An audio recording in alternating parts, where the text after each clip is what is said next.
Hello guys, it's me Luigi Marinus Gaming, and today I'm going to review Ruby Gillman Teenage Kraken.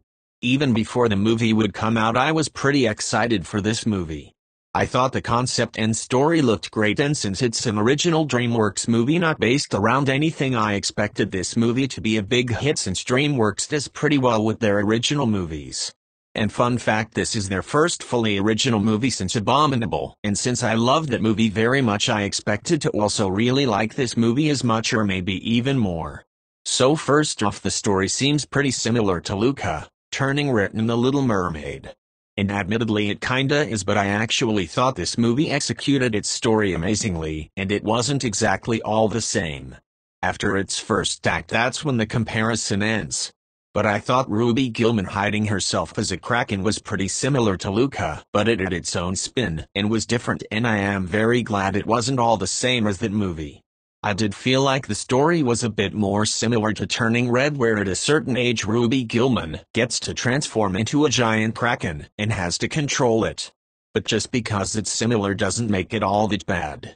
Being similar can be creative in some cases.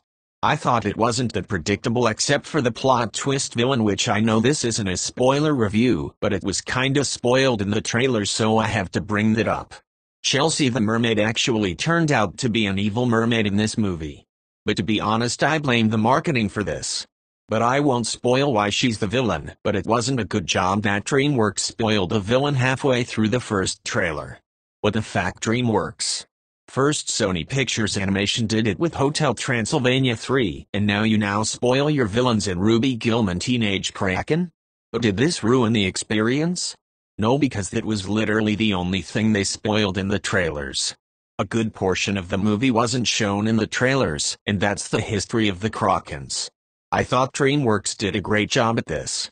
I also thought Ruby's friends reminded me a lot of May's friends from Turning Red, but they weren't that important to the plot in this movie, which I didn't mind since it was more about exploring who you are. I also like the scenes with Ruby Gillman and Connor, they had very cute scenes.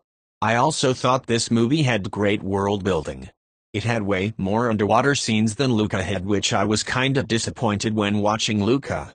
Honestly, this movie was what I wish Luca was. This movie honestly felt a lot like a Sony Pictures Animation movie, both story and animation-wise. The human designs remind me a lot of Hotel Transylvania and Cloudy with a Chance of Meatballs. But the Kraken designs reminded me of Luca and Turning Red in a way.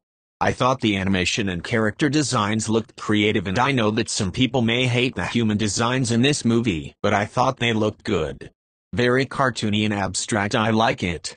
What I also really liked in this movie was the friendship with Ruby Gillman and Chelsea, even if it was really short, but I liked the way they revealed her as a villain. If only the trailers didn't reveal her being the villain.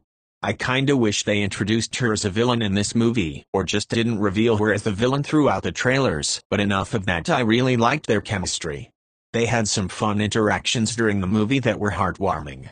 I also thought she was well executed as the villain, which was another reversal of the classic DreamWorks trope of turning the Disney heroes into a villain. This is one of my favorite tropes of DreamWorks, like when they made the fairy godmother a villain in Shrek 2, and this time Ariel a villain in Ruby Gillman Teenage Kraken, or well, Chelsea, but she looked a lot like Ariel in this movie. I also liked Ruby's family.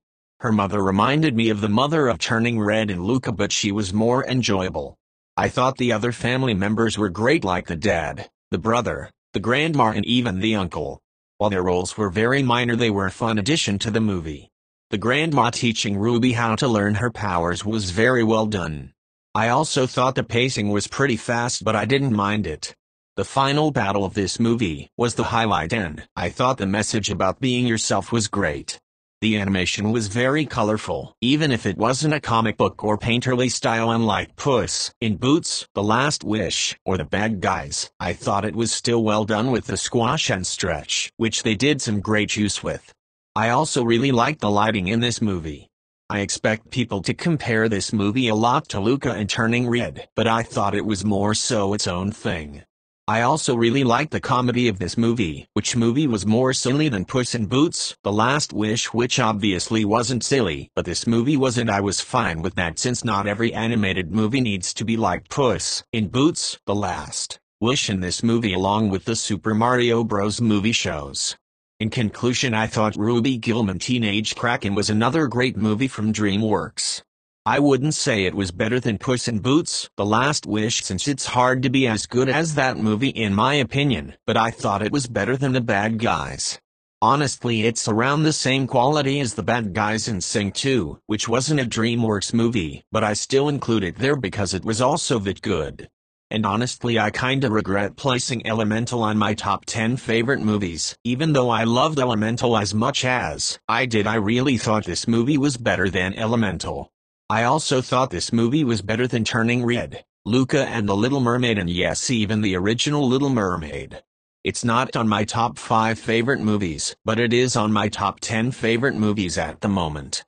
I really had a blast with this movie, and for that I am going to give Ruby Gillman Teenage Kraken a 10 out of 10. It's another masterpiece from DreamWorks, and I really thought the marketing did this movie dirty. This movie was actually not bad as people were expecting it to be. Wow, DreamWorks is on a roll with another great movie. I'm excited with what DreamWorks movie will release next. Oh no. How you thought I was serious?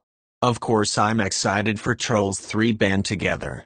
Unfortunately though, we still don't have a trailer for Kung Fu Panda 4, but I do hope we'll get one by the end of this month. Anyway, I hope you enjoyed my review and have a wonderful day.